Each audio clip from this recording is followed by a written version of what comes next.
Our history with the Jamestown Fire Department spans back well over 40 years ago. What we were offered was a unique opportunity to work with not only the architect, but also the general contractor for the building as we see it today.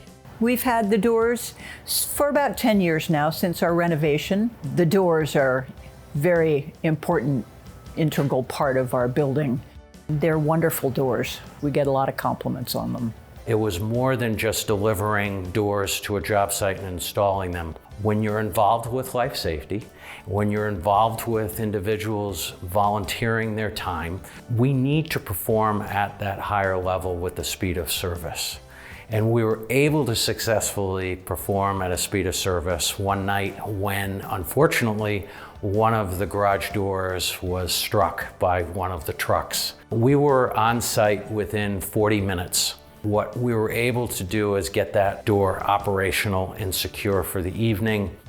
Because of the fact that we've got a partnership with the manufacturer and we know folks within their engineering department, their manufacturing department, we were able to quickly expedite the replacement sections that were an exact match.